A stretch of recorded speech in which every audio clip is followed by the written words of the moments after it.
Sebaik-baik pemberian itu adalah kepada keluarganya dulu. Apa yang menjadi tanggungan kita ya. Maka seorang suami yang memberikan nafkah pada istrinya itu wah luar biasa itu. Semakin banyak memberikan kebahagiaan kepada istrinya itu bagus. Setiap apa yang dimakan oleh istri kita, kalau bapak-bapak ini, dan anak-anak kita, mulai dari istri dan anak-anak kita sebagai tanggungan, itu nilai sedekahnya besar sekali di hadapan Allah Subhanahu wa taala. Jadi jangan sampai medit, jangan sampai bakhil kepada istrinya sendiri dan juga kepada anak-anaknya.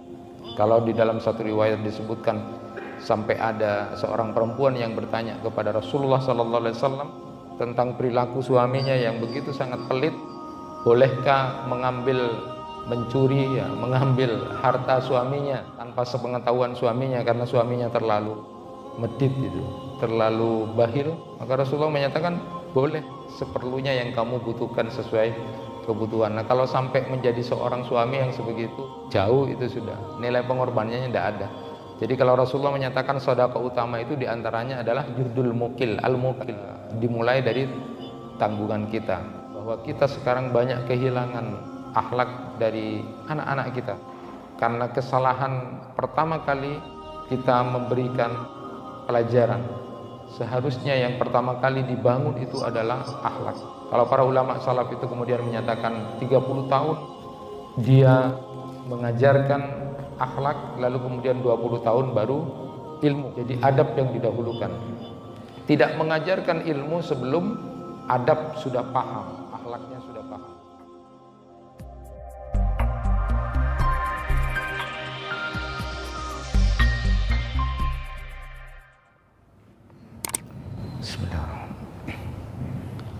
Assalamualaikum warahmatullahi wabarakatuh.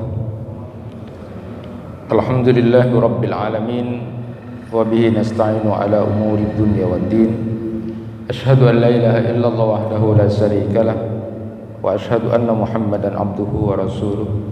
Allahumma salli wa sallim ala nabiyyina Muhammad wa ala alihi wa ashabihi ajma'in, amma ba'du. Jemaah kuliah subuh yang dirahmati Allah, kita ingin lanjutkan kajian kita. Masih tersisa ada dua yang kita akan bahas tentang mizan ini, yaitu pertama tentang amal-amal apa saja yang memperberat timbangan kebaikan kita, lalu kemudian tentang ahlul a'raf. Jadi yang timbangan kebaikannya dan keburukannya nanti sama. Jadi kalau baik dan buruknya sama.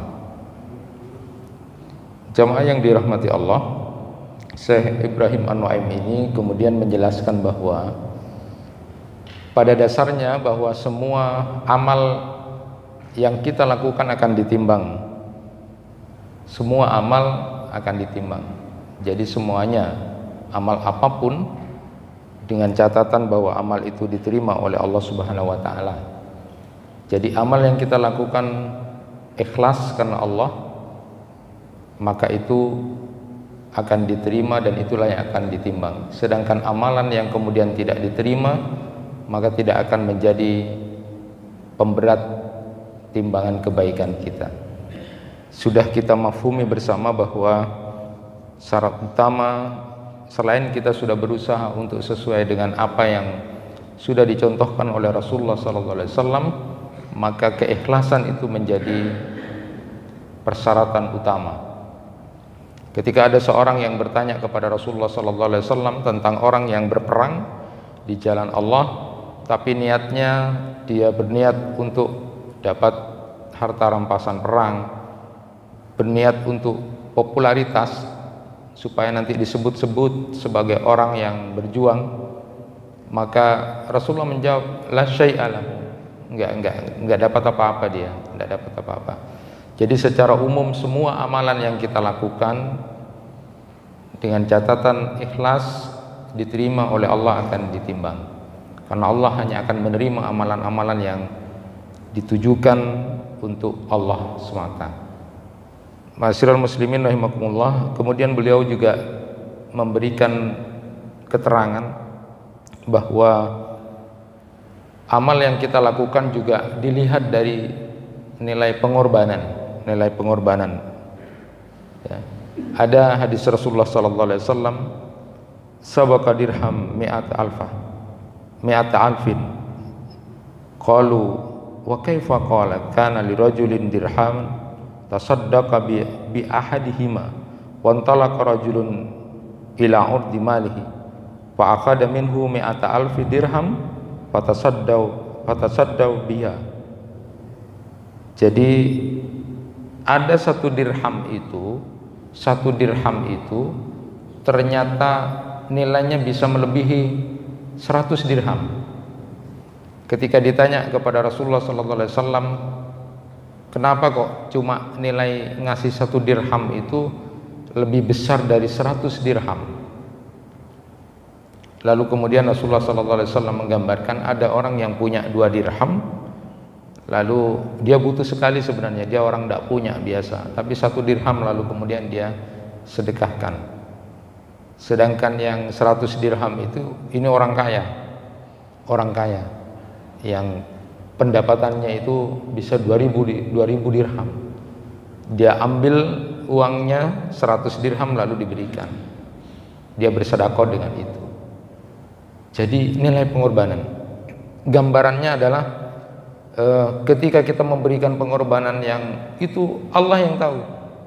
Ada orang yang tidak punya sebenarnya, tetapi dia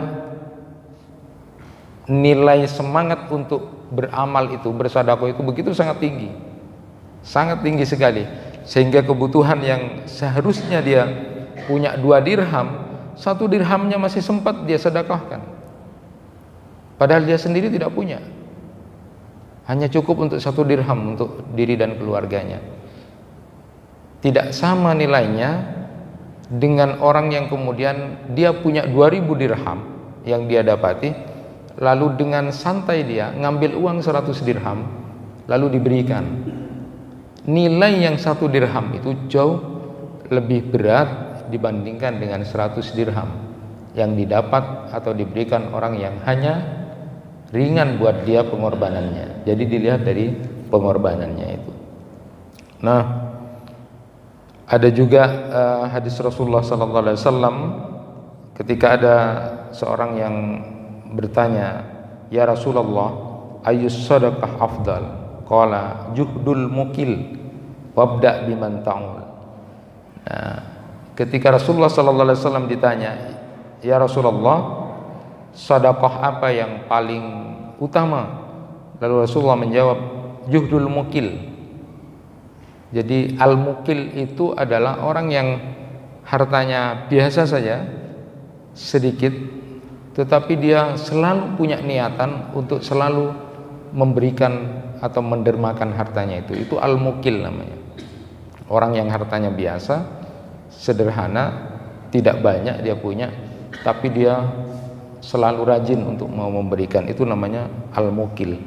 Dan mulailah dari tanggungan kamu. Makanya disebutkan bahwa sebaik-baik pemberian itu adalah kepada keluarganya dulu. Apa yang menjadi tanggungan kita, ya. Maka seorang suami yang memberikan nafkah pada istrinya itu, wah, luar biasa itu. Semakin banyak memberikan kebahagiaan kepada istrinya itu bagus. Nah, cita-cita itu seperti itu. Setiap apa yang dimakan oleh istri kita, kalau bapak-bapak ini, dan anak-anak kita, mulai dari istri dan anak-anak kita sebagai tanggungan, itu nilai sedekahnya besar sekali di hadapan Allah Subhanahu wa taala. Jadi jangan sampai medit, jangan sampai cerai, bakhil kepada istrinya sendiri dan juga kepada anak-anaknya. Kalau di dalam satu riwayat disebutkan sampai ada seorang perempuan yang bertanya kepada Rasulullah SAW tentang perilaku suaminya yang begitu sangat pelit.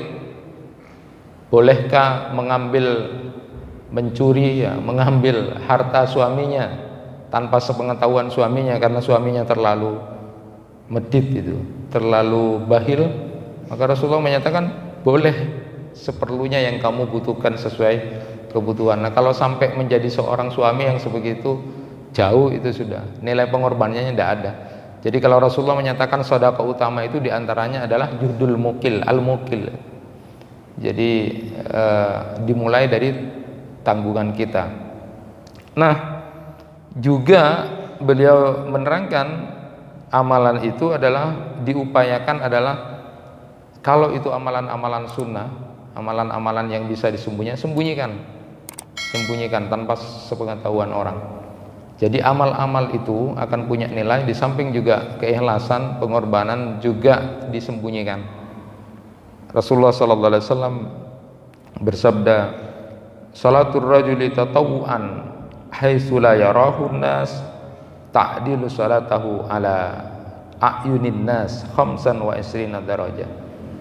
Hadis riwayat Abu Ya'la, disahihkan oleh Syekh Albani dalam Sahihul Jami', bahwa salatnya seseorang, salat sunat seseorang yang tidak kelihatan oleh orang-orang, maka itu setara dengan salatnya sebanyak 25 kali di hadapan orang banyak. Jadi ini salat sunnah ya, karena kalau salat wajib itu harus kelihatan syiar karena memang salat jamaah. Tapi amalan-amalan sunnah yang bisa disembunyikan, maka sembunyikan itu. Karena itu nilainya jauh lebih besar dibandingkan kemudian terlihat oleh orang. Ini ilmu buat kita. Strategi seperti itu, petunjuk yang diberikan seperti itu, maka sebisa kita lakukan. Ya. Maka pernah disebutkan ada ulama yang menyatakan, sembunyikan kebaikanmu seperti menyembunyikan keinginan kamu menyembunyikan aib kamu. Kalau kamu ingin kesalahan, dosa-dosa kamu tidak kelihatan orang, maka begitu semangatnya juga kamu melakukan kebaikan itu tidak ingin dilihat, diperdengarkan pada orang lain. Itu diantara amalan-amalan yang kemudian bisa memberatkan mizan kita, timbangan. Walaupun secara umum disebutkan bahwa semua amalan yang kita lakukan itu akan menjadi pemberat mizan, pemberat timbangan kita. Lalu beliau kemudian sedikit memberikan perincian beberapa amal itu yang buat kita jadikan review saja, karena semua yang kita lakukan adalah dalam rangka melakukan ibadah kepada Allah Subhanahu wa taala. Kemarin disebutkan, yang pertama beliau sebutkan adalah bahwa amal yang menjadi pemberat timbangan di mizan itu adalah akhlak yang baik. Itu yang pertama. Askalu syai'in fi mizanil mu'min yaumal qiyamah husnul khuluq. Wa innallaha la yabghadul al-fahis al-badi. Jadi akhlak yang baik itu menjadi amal yang memberatkan timbangan kita. Kemarin sudah kita sampaikan itu, bahwa kita sekarang banyak kehilangan akhlak dari anak-anak kita karena kesalahan pertama kali kita memberikan pelajaran. Seharusnya yang pertama kali dibangun itu adalah akhlak. Kalau para ulama salaf itu kemudian menyatakan 30 tahun dia mengajarkan akhlak, lalu kemudian 20 tahun baru ilmu. Jadi adab yang didahulukan. Tidak mengajarkan ilmu sebelum adab sudah paham, akhlaknya sudah paham. Itu yang diajarkan. Saya dapat cerita dari saudara saya yang kemudian di Korea Selatan itu. Dia bercerita bahwa ternyata anak-anak kecil itu, kalau di kita kelasnya TK gitu, itu ternyata tidak diajari banyak hal tentang keilmuan, tetapi diajari akhlak. Itu hebatnya, diajari akhlak antri. Mulai dari budaya antri, misalnya suruh sabar antri, itu diajari. Selama belum bagus barisannya sampai antri diberikan ini, itu tidak akan selesai jamnya, waktunya. Itu hebatnya. Mereka mengadop kemudian cara belajar kurikulum kita, sementara kita tidak diajarkan begitu. Akhirnya kita senang untuk ngerebut, tidak senang antri. Kalau bisa kemudian nerobos dan sebagainya. Itu bagian dari pembelajaran. Jadi kita sekarang kehilangan akhlak itu. Padahal akhlak itu adab anak kepada orang tua, adab makan, adab tidur, semua punya akhlak. Tapi itu gagal kita ajarkan karena kita anggap itu bagian dari sesuatu hal yang kecil. Baru sekarang ini kemudian sadar, viral, ayo akhlak gitu. Baru sekarang ini kemudian pendidikan kehilangan akhlak itu. Padahal itu sebenarnya harusnya itu sudah dimulai sejak kecil. Nah, ada yang unik, ada seorang ulama yang menulis ringan di kitabnya itu tentang akhlak dari belajar dari mimbar Rasulullah. Mimbarnya Rasulullah itu kan ada 3 tingkat gitu kan. Ya, ada 3 tingkat. Saat Rasulullah SAW berkhutbah, Rasulullah di tingkat ketiga itu, di anak tangga yang ketiga.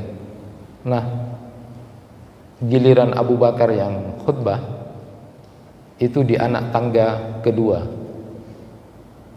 karena menghormati Rasulullah katanya, luar biasa. Dan ketika Umar bin Khattab berkhutbah, Umar bin Khattab itu di anak tangga yang ketiga, karena menghormati Rasulullah dan menghormati Abu Bakar. Akhlaknya begitu sangat indah. Ini juga memberikan gambaran bahwa mimbar itu tidak harus seperti itu, boleh bebas saja ya. Di anak tangga keberapa ataupun dimodelkan seperti ini, karena itu bukan sesuatu yang mahdhah, yang harus gitu ya. Nah, tetapi paling tidak belajar dari itu, Abu Bakar begitu sangat sopan kepada Rasulullah, dalam hal itu saja begitu sangat sopan. Umar juga memberikan gambaran itu, indah sekali akhlak yang dilakukan oleh para sahabat ini kepada Rasulullah SAW. Termasuk kita harusnya juga belajar dari hal-hal semacam itu. Bagaimana kita menghormati orang yang lebih tua, lalu kemudian kita juga menghargai anak-anak kecil. Sebagaimana Rasulullah SAW mempunyai ketawaduan yang luar biasa yang beliau tunjukkan, tidak hanya kepada orang tua tapi anak-anak kecil pun tidak gengsi. Kalau kita kan gengsi kadang-kadang, wah anak-anak kecil. Padahal Rasulullah memberikan contoh seperti itu. Ada orang yang sebelum jadi punya kekuasaan nyapa itu sama orang, Assalamualaikum, Assalamualaikum biasa. Giliran dapat kekuasaan, wah sudah pura-pura tidak lihat gitu. Nah itu hal-hal semacam itu sudah tidak punya akhlak. Betapa kemudian kalau belajar dengan para khalifah itu, lalu belajar dari tokoh-tokoh Islam itu luar biasa. Sampai Umar bin Khattab pun kita kenal, dia yang kemudian bawa sendiri, aku yang nanti di akhirat bertanggung jawab. Kira-kira seperti itu jiwa mental pemimpin yang luar biasa ya. Umar bin Abdul Aziz pun begitu, hanya untuk memperbaiki lampu rumahnya itu dia perbaiki sendiri, tidak nyuruh sama pembantunya. Wong anda ini adalah khalifah, gak apa-apa, gak turun kok, derajatku itu tidak turun kalau kemudian melakukan ini. Nah, ini contoh-contoh kecil. Ada orang yang baru punya kekuasaan sudah sok-sok tidak lihat dari jauh gitu, padahal sebelumnya dia suka nyapa. Nah ini akhlak. Kita kadang-kadang kehilangan itu dan lupa kepada nilai-nilai akhirat yang itu bisa menjadi pemberat timbangan di mizan itu, akhlak yang baik. Kemudian sudah disampaikan juga kalimatani hafifatani ala lisan sakilatani fil mizan habibatani ila rahman subhanallah wa bihamdi subhanallahil azim. Itu dua zikiran yang kemudian bisa memberatkan mizan, subhanallah wa bihamdi subhanallahil azim. Juga kemudian zikiran-zikiran secara umum ya, itu yang memberatkan mizan ya. Rasulullah SAW bersabda, bahin li khamsin mastaqalahunna fil mizan la ilaha illallah Allahu akbar subhanallah walhamdulillah wal waladus salihu lil mar'il muslim yatawaffa fayahtasibu. Rasulullah SAW bersabda bahwa ada kata-kata bahin itu kata-kata pujian. Ada 5 perkara yang berat dalam timbangan itu, di mizan itu adalah mengucapkan la ilaha illallah Allahu akbar subhanallah walhamdulillah. Jadi subhanallah walhamdulillah wa la ilaha illallah Allahu akbar. Itu 4 kata yang begitu sangat memberatkan di mizan. Selain tadi disebutkan dengan zikir subhanallah wa bihamdi subhanallahil azim, juga ada 4 yang sangat dipuji kalau dibaca adalah la ilaha illallah Allahu akbar subhanallah walhamdulillah subhanallah walhamdulillah wala ilaha illallah Allahu akbar. Itu menjadi pemberat. Yang kelima itu ada disebutkan dalam hadis ini adalah orang yang soleh yang kemudian kehilangan anaknya, lalu kemudian dia sabar dan mengharap ridho Allah Subhanahu wa taala. Jadi ada orang yang punya anak, lalu anaknya itu meninggal dunia, lalu kemudian dia bersabar dengan meninggalnya anaknya itu, lalu berharap akan mendapatkan ridho dari Allah Subhanahu wa taala. Ini yang memberatkan mizan. Kemudian berikutnya beliau sebutkan adalah mengantar jenazah sampai kemudian mensolati jenazah, lalu kemudian mengantar sampai ke pekuburan. Dan sudah sering kita sampaikan ini, bahwa dia akan mendapatkan 2 qirot. Kalau dia cuma mensolati saja berarti dia cuma 1 qirot. Tapi kalau kemudian kedua-duanya, yaitu mensolati dan sampai mengantar pekuburan, maka dia akan mendapatkan 2 qirot. Man tabi'a janazatan hatta yusalliya wa yufraga minha falahu qiratani wa man tabi'aha ma yusalli 'alaiha falahu qirat. Walladzi nafsu Muhammad biyadihi lahu wa asqal fi mizanihi min Uhud. Jadi nanti kalau sampai kemudian mengantar jenazahnya ke pekuburan, maka dia selain mensalatkan akan mendapatkan 2 qirot, lebih besar timbangannya nanti dari Uhud atau gunung Uhud itu. Jemaah yang dirahmati Allah, lalu kemudian beliau merinci dan saya sampaikan sedikit saja langsung diantaranya amal yang kemudian juga bisa memberatkan mizan itu, timbangan kita itu adalah bisa menahan marah. Bisa menahan marah. Rasulullah sallallahu alaihi wasallam bersabda, "Man qadama ghaidan wa huwa qadirun ala ayyunfidhahu da'allahu azza wa jalla ala ru'usil khalaiq yaumal qiyamah hatta yuhayyirahu Allah minal huril ain ma syaa." Luar biasa di sini ya. Barang siapa yang bisa menahan marah padahal dia mampu untuk marah, dia sebenarnya mampu untuk melampiaskan marahnya itu, tapi dia tahan, maka Allah Azza wa Jalla akan memanggilnya pada hari kiamat nanti di hadapan seluruh makhluk, hingga Allah memberikan pilihan untuknya bidadari sesuai yang dia inginkan. Siapa yang bisa nahan marah padahal dia mampu untuk melampiaskannya, tapi dia lebih bisa menahan diri untuk tidak melampiaskan marahnya itu, maka nanti di hari kiamat akan dipanggil oleh Allah di hadapan sekian banyak semua makhluk saat itu. Silakan pilih bidadari yang kamu suka. Walaupun matan hadis ini juga jadi pertanyaan, gimana kalau yang nahan marah itu perempuan katanya? Kalau yang nahan marah perempuan terus dapat apa? Dapat apa? Ini kok hadisnya laki-laki itu. Nah, jadi itu artinya sebenarnya yang banyak marah itu bapak juga. Nah, makanya bapak-bapak jangan suka marah sama ibu ya. Kenapa? Umar bin Khattab saja ketika dimarah-marahi sama istrinya dalam artian hal-hal yang disampaikan, Umar bin Khattab diam. Umar bin Khattab saja, jangankan orang gitu ya, setan aja digambarkan oleh Rasulullah dipuji itu takut kalau sudah lihat Umar, lari itu setan. Tapi giliran Umar ketemu sama istrinya, Umar diam gitu. Jangan kemudian dibilangin ya ketemu rajanya setan takut. Bukan. Jadi menghargai perempuan. Jadi supaya bapak-bapak itu tahan marahnya, dengarkan saja. Kalau istrinya bicara, dengarkan saja. Jangan keburu marah. Itu pahalanya besar dan pemberat timbangan di mizan. Nah, berikutnya salat malam, meskipun hanya dibaca 10 ayat gitu ya. Artinya ringan-ringan saja. Man qara'a 10 ayatin fi lailatin kutiba lahu qintarun wal qintaru khairum minad dunya wa ma fiha. Jadi salat malam, lalu kemudian baca Al-Quran di malam hari itu. Kemudian disebutkan salat isya dan subuh berjamaah, itu sudah jelas. Man shallal isya fi jama'atin kana ka qiyamin nisfi lailah Wa man shallal isya wal fajr fi jama'atin kana ka qiyamul laila. Jadi yang salat isya berjamaah itu seperti salat separuh waktu, separuh malam. Dan kalau kemudian nanti subuhnya juga berjamaah, maka dinilai seluruh malamnya dia melakukan salat pada Allah. Dan itu pemberat timbangan di mizan. Maka lakukan itu terus. Yang keempat, melaksanakan 4 rakaat sebelum duhur. Itu memang disebutkan oleh beliau di kitabnya ini. Arba'un qabla zuhri tuftahu lahunna abwabus sama, ya. 4 rakaat sebelum duhur itu dibukakan baginya pintu-pintu langit.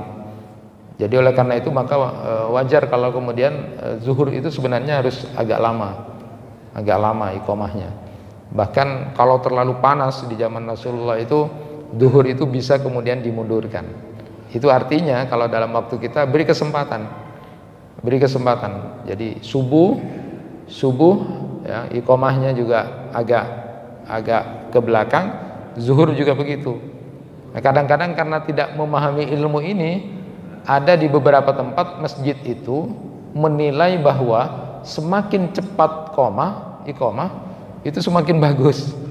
Itu kesalahan. Jadi ketika misalnya sholat duhur baru saja adzan, kemudian yang pertama datang sudah sholat, lalu kemudian apa yang terjadi? Ayo cepat-cepat qomat. Jadi seolah-olah waktunya itu enggak. Itu kan harusnya memberikan kesempatan pada jamaah yang baru datang, masih baru datang 4 rakaat dan sebagainya. Yang sudah banyak zikir, karena waktu antara adzan dan iqamah itu adalah waktu yang begitu sangat mustajabah. Jadi minimal berdoa, Allahumma inni as'alukal afiyah fid dunya wal akhirah, itu Allahumma inni as'alukal afwa wal afiyah fi dini wa dunyaya wa ahli wa mali wastur aurati wa amin rawati. Itu harus dibaca itu. Karena ketika Rasulullah sallallahu alaihi wasallam menyampaikan ada waktu yang mustajabah tidak akan pernah ditolak oleh Allah Subhanahu wa taala, di antaranya adalah antara adzan dan iqamah. Ketika ditanya apa yang akan aku minta di waktu antara adzan dan iqamah, salul afiyah, mintalah keselamatan. Dan yang dicontohkan oleh Rasulullah itu di antaranya doanya adalah Allahumma inni as'alukal afiyah fid dunya wal akhirah, itu terus.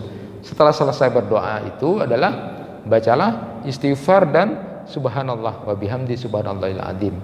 Itu perbanyak sambil nunggu saudara-saudara kita yang baru datang untuk melaksanakan sholat 4 rakaat duhur.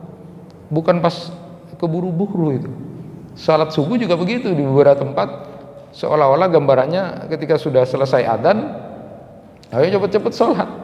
Padahal itu adalah kesempatan untuk yang baru datang. Sholatul fajri khairum minad dunya wa ma fiha.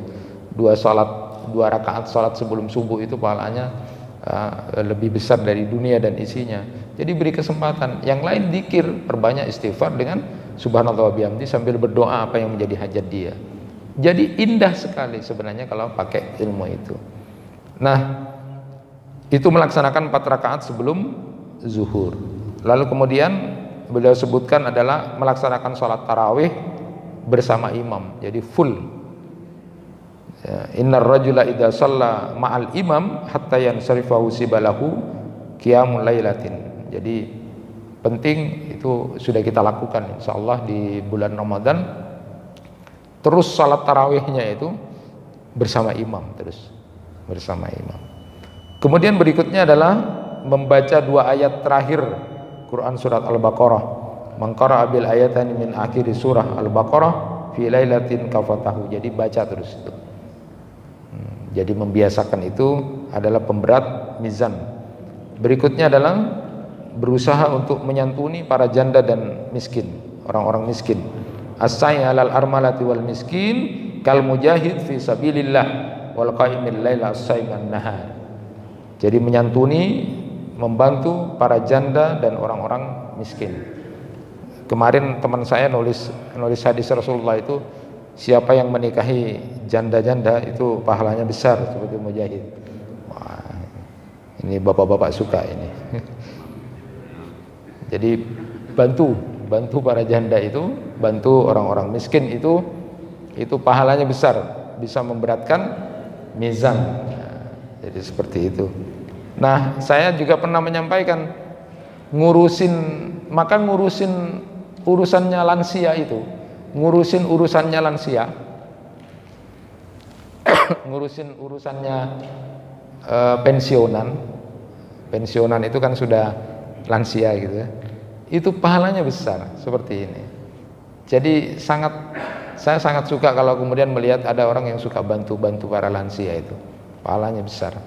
Dan orang lansia itu dihormati oleh Rasulullah SAW, sama kedudukannya dengan penghafal Quran dan pemimpin yang adil. Jadi lansia itu kedudukannya harus kita hormati sama seperti penghafal Quran dan pemimpin yang adil. Jadi ini kan 3 penghormatan yang luar biasa. Jadi kalau ada orang kok lihat orang tua tidak direken, itu keterlaluan itu. Ali bin Abi Thalib saja ketika mau sholat subuh itu, ada orang tua berjalan pelan di depannya, Ali bin Abi Thalib santun, tidak berani nyalip dulu. Itu akhlaknya luar biasa, nunggu. Kalau kita kan tidak, diserobot aja ditinggal itu. Nah, kadang-kadang kita juga mikir luar biasa memang. Akhlak para sahabat itu luar biasa. Kalau kita ini kadang-kadang mungkin dari kecil tidak dididik seperti itu. Akhirnya kita pun mendidik anak-anak kita gagal, kehilangan akhlak itu. Sekarang kan orang tua banyak ngelus dada dengan anak-anaknya itu. Perilaku anak-anaknya ngelus dada. Siapa sih yang salah? Banyak istighfar kita sendiri. Dari awal kemudian tidak ngajari adab itu. Maka harusnya kalau nanti bapak-bapak coba nanti pada cucunya barangkali diajari adab. Nah, kalau mau masuk kamar mandi, kaki kiri dulu, lihat, dicontohkan, ayo abah lihat, mbak lihat. Nah, kaki kiri kan, setelah itu berdoa.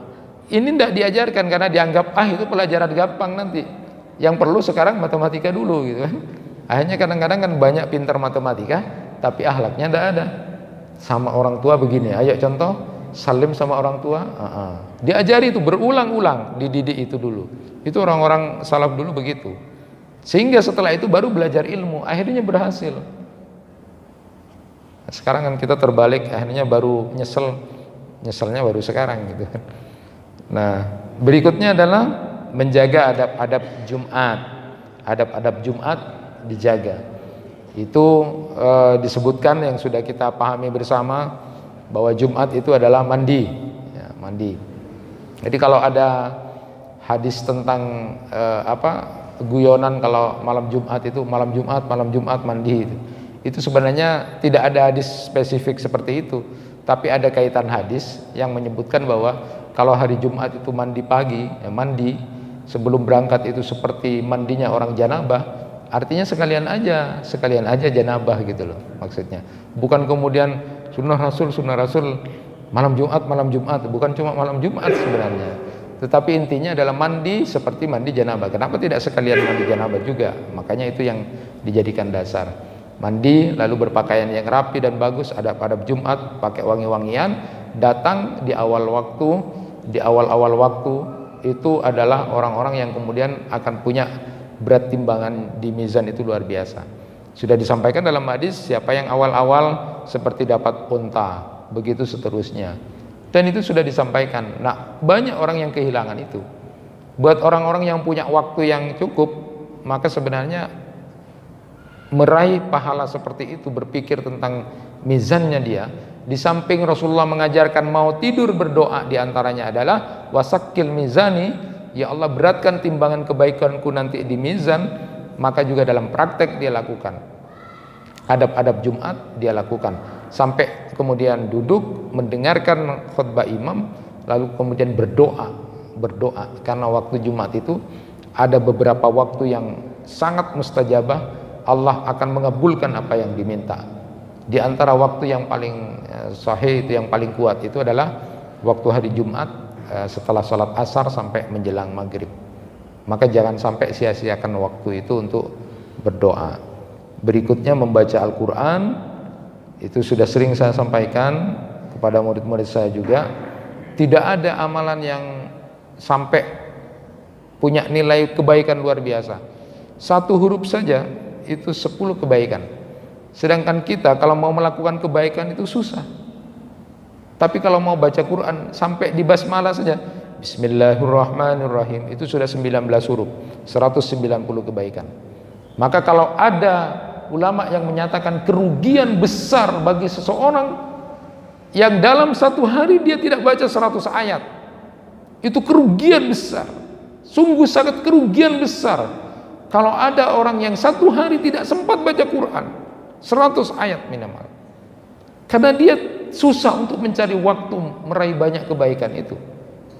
Sedangkan Allah Subhanahu wa taala melalui Rasulullah sallallahu alaihi wasallam sudah menyampaikan satu huruf yang dibaca dalam Al-Qur'an itu sama dengan 10 kebaikan. Apa ndak hebat kalau ditanya, "Kamu ndak baca Quran hari ini, Nak?" "Tak sempat, Pak, sibuk." Wah, belum jadi bupati saja sudah sibuk gitu kan. Hebat sekali. Sudah sibuk. Ada orang mungkin tak baca Quran sama Ken. Sibuk, tak ada waktu. Hebat itu. Hebat. Mana sibuk dengan Rasulullah? Mana sibuk dengan para sahabat itu? Kadang-kadang kita itu yang lalai. Itulah ghaflah namanya. Kita ini lalai. Kalau Umar bin Abdul Aziz itu menyatakan sungguh orang-orang yang ada di kuburan itu, mereka semuanya tidak bisa kembali ke dunia, tetapi mereka menyesal dengan kelalaian waktu yang tidak dia gunakan dengan baik. Tetapi orang-orang yang hidup justru melakukan hal-hal yang menjadi penyesalan orang yang dikubur. Tidak belajar dari itu.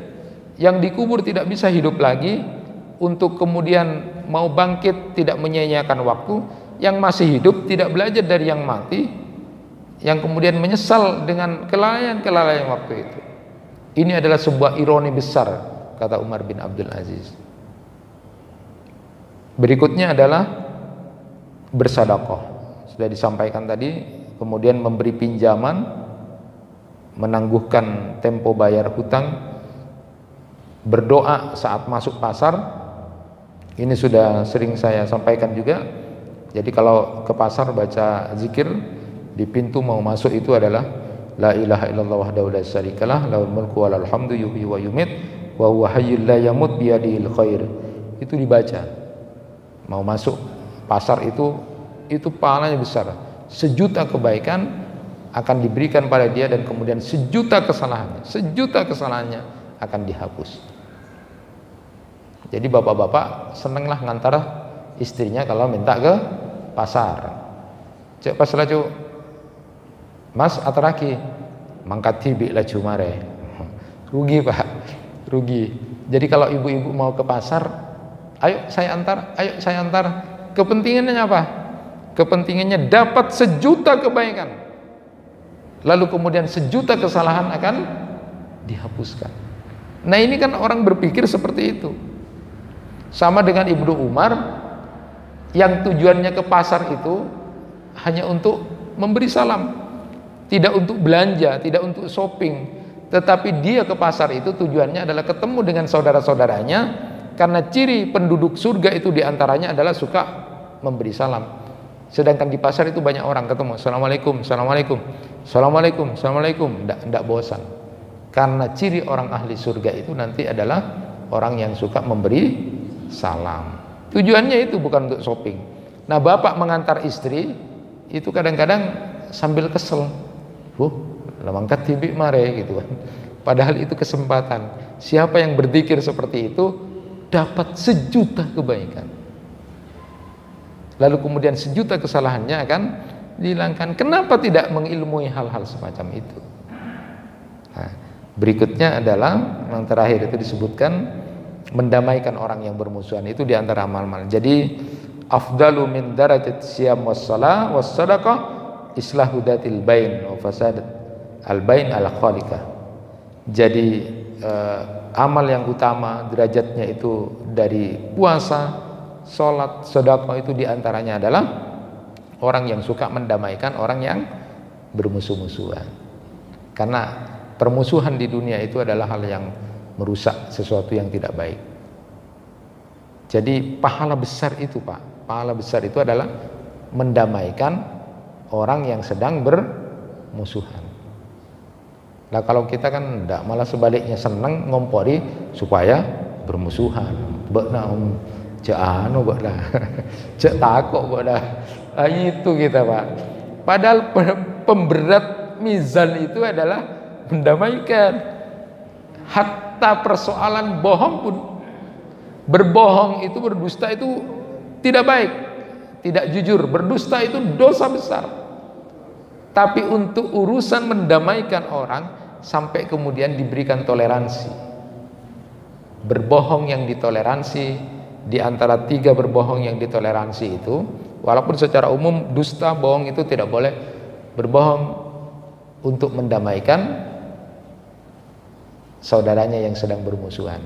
Jadi ke si A bilang ongkuna, si B roa tronya pa abekna roa ongkura nyesel tapi berema takok bekna. Padahal tidak mengatakan begitu. Ke si B ongkuna si A itu tronya pa abekna roa nyesel lah lebur ben bekna jana. Iya kah? Iya roa anwa.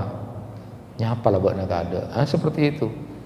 Itu sebenarnya tidak ada omongan dari A atau B, tapi kita berniat untuk mendamaikan. Paling tidak kita jangan jadi provokator untuk memanas-manasi. Mana iya cak naruh ala karbekna si anu. Iya itu malah lebih, itu timbangan mizan habis. Timbangan mizannya itu yang awalnya berat dengan dikir-dikir malah tambah bobrok dengan itu. Ini amalan-amalan ringan, tapi inilah yang kemudian disebutkan oleh Syekh Ibrahim An-Nuaim itu di antara sekian banyak amal yang secara umum tadi disebutkan bahwa semua amal itu pada dasarnya akan ditimbang dengan catatan bahwa amal itu ikhlas dan diterima oleh Allah Subhanahu wa taala. Lakukanlah amal dengan ikhlas kepada Allah. Itu yang bisa disampaikan pada subuh kali ini.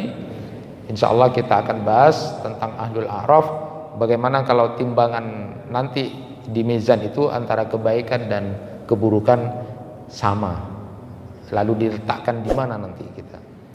Insya Allah itu yang bisa disampaikan. Mudah-mudahan Allah Subhanahu wa taala memberikan keberkahan kepada kita. Subhanallah wa bihamdihi, la ilaha illa anta, astaghfiruka wa atubu ilaik. Assalamualaikum warahmatullahi wabarakatuh.